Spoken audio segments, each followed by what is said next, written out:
Les affaires sont bonnes, j'ai plus de 20 personnes qui travaillent avec moi. Et ils font ce truc-là parce qu'ils me font confiance. Et ils me font confiance parce que j'ai prouvé. Ça veut dire que je me suis mis dans une situation confortable en lançant du business, en prenant des crédits, en me jetant en réalité dans la fosse au lion. J'ai réussi à faire rentrer de l'oseille, à m'entourer et j'ai réussi à faire en sorte de développer ce business-là. You know what I'm saying? You always want shit to happen overnight. But, you know, I just had clear visions. Bonsoir à tous, j'espère que vous allez bien. Aujourd'hui on se retrouve pour un nouvel épisode du Late Night Special. Je crois que c'est l'épisode 6 ou 7 déjà, donc ça avance bien.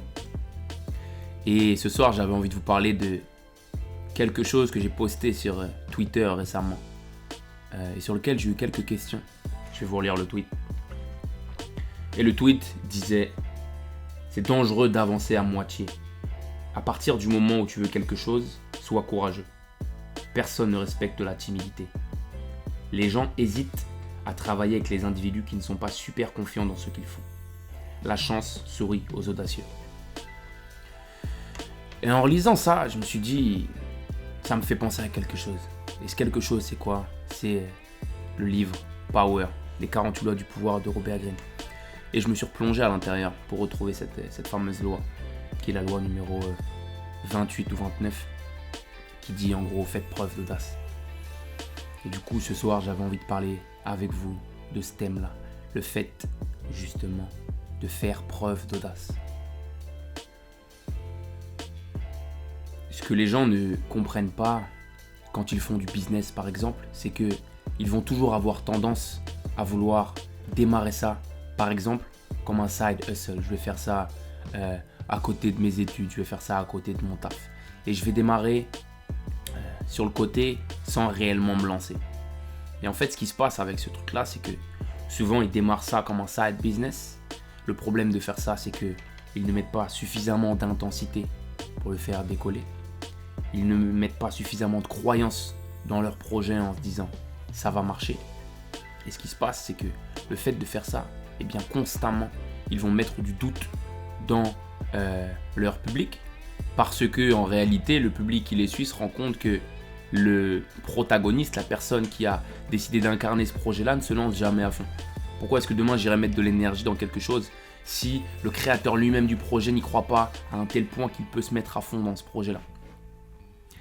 Et en fait l'idée c'est vraiment ça, c'est un concept que j'avais découvert avec Odell Beckham Jr.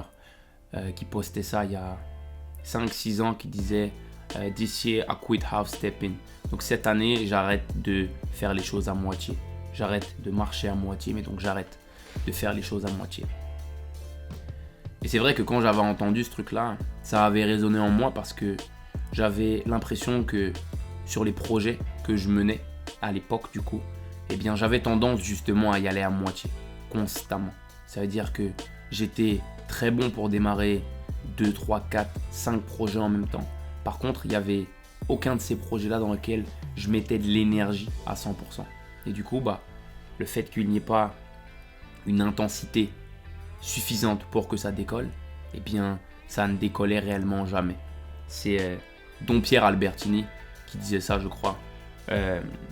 C'était que quand tu démarrais une entreprise, eh bien, tu avais besoin, comme pour le décollage d'un avion, de faire en sorte que tu mettes énormément d'intensité sur une toute petite période au démarrage pour faire en sorte que l'avion puisse décoller et qu'à partir du moment où tu avais atteint un certain point, eh bien là tu pouvais réduire l'intensité et ton avion pouvait continuer à voler. Un avion ne va pas décoller à 90% d'intensité ni à 95% d'intensité. Il a besoin de 100% au moins pour la période de décollage.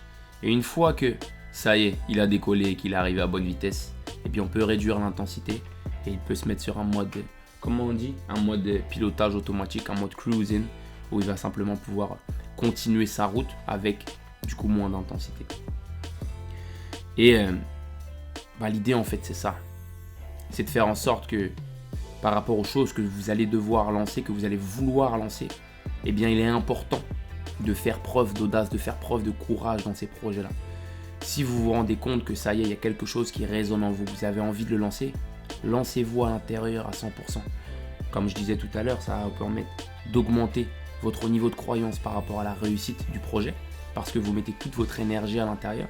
Et de l'autre côté, ça va faire aussi en sorte que pour votre public cible, donc vos clients, ils puissent se dire « Ah tiens, je vois qu'il met toute son énergie là-dedans, ça doit être un truc de ouf. Donc moi, je peux lui faire confiance et je peux consommer son produit. » Par rapport à mon activité principale, à mon business principal, eh bien, j'ai plus de 20 personnes qui travaillent avec moi à l'heure actuelle.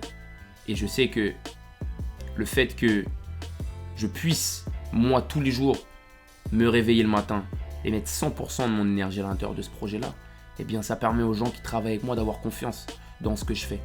Si je suis le directeur d'une équipe, si je suis le CEO d'une boîte et que je n'ai pas un minimum de courage et un minimum d'intensité dans ce que je fais, comment est-ce que je peux faire en sorte de motiver les gens que j'ai autour de moi? C'est important de comprendre ça. Faites preuve d'audace, faites preuve de courage, mettez de l'intensité dans ce que vous faites. Arrêtez de faire les choses à moitié. Les gens vont toujours hésiter, comme ce que j'avais écrit, dans un projet dans lequel ils sentent le créateur pas investi. C'est une des raisons pour lesquelles, par exemple par rapport aux réseaux sociaux, eh bien, j'ai fait en sorte de me dire, ok, ça fait 2 ans et demi, 3 ans que je suis sur YouTube. J'ai lancé un premier podcast que je n'ai pas fait aboutir. J'ai lancé un deuxième podcast il y a 6 mois maintenant. Mais en fait, j'avais encore l'impression de faire les choses à moitié. J'avais l'impression de me dire, ok, là demain j'ai envie de fidéliser une clientèle, mais cette clientèle, je lui envoie du contenu 1 fois par semaine. C'est trop léger pour pouvoir réellement fidéliser les gens, surtout dans l'époque dans laquelle on vit maintenant, où tout va très très vite, où les gens se désintéressent très vite. Il faut que je fasse en sorte de me dire, tiens, si j'ai envie que des gens me fassent confiance et suivent mon contenu, eh bien il faut que justement je puisse les nourrir. Il faut que je puisse les nourrir pour que je puisse faire, même moi, à l'intérieur de ce projet-là, à l'intérieur de cette chaîne-là, des thèmes et des sujets qui sont tellement différents que dans tous les cas, ils vont venir bouffer chez moi. Si tu as envie d'entertainment, eh ben, tu vas regarder le podcast section. Si tu as envie de mindset business, eh bien, tu vas regarder ce qui se passe sur ce format-là de Late Night Show. Si tu as envie de trucs relatifs au sport, tu vas pouvoir aller sur Instagram. Donc, nourrir ces gens-là pour qu'ils puissent demain se dire, bah tiens, ce gars-là met 100% de son énergie, je peux lui faire confiance. Et voilà une des raisons pour lesquelles, par exemple, depuis quelques mois maintenant, eh bien, j'ai fait en sorte de poster du contenu tous les jours pour justement fidéliser, pour permettre aux gens d'avoir confiance dans le créateur, donc en l'occurrence moi, en se disant, bah écoute, il fait le travail, il fait le boulot, je vais le récompenser, je vais suivre ses aventures. Donc voilà ce que je voulais dire déjà par rapport au fait de faire preuve d'audace, que ce soit dans un business ou même de la création de contenu, déjà pour commencer.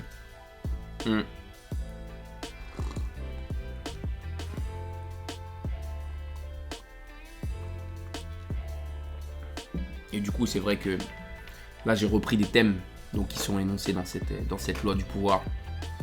Et j'avais envie de vous les commenter. Donc le premier thème, c'est... un des premiers thèmes de cette loi du pouvoir-là, faites preuve d'audace, c'est prendre des risques audacieux peut aider à sortir de sa zone de confort et à découvrir de nouvelles opportunités. L'idée par rapport à ça, c'est de dire que vous pouvez constamment réfléchir à ce qui va se passer pour vous, commencer à faire des hypothèses, à se dire que peut-être que ça c'est le mieux, sans réellement vous confronter à la réalité du marché. À partir du moment où demain, vous allez commencer à créer du contenu, où vous allez sortir un produit, ce qui va se passer, c'est que vous allez vous confronter au marché.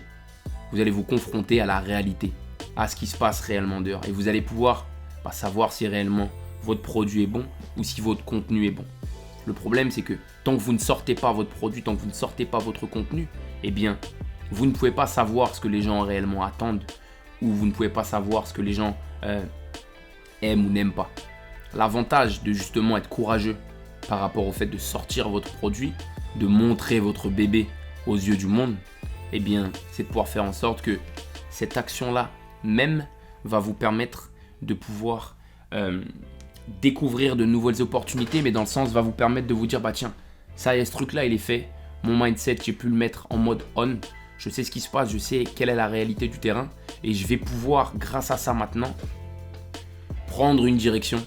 Je vais pouvoir aller au contact de mes clients, je vais pouvoir leur demander ce qui se passe et je vais pouvoir naviguer vers de nouveaux océans que je n'aurais pas pu soupçonner si je n'avais jamais lancé mon produit. Si je n'avais jamais lancé mon produit, je serais resté dans le « Ah, peut-être que mon produit est bien, peut-être qu'il va plaire, je pense que, j'espère que… » Mais il n'y a jamais de réalité qui peut vous rattraper derrière pour vous dire si votre produit est bien ou non.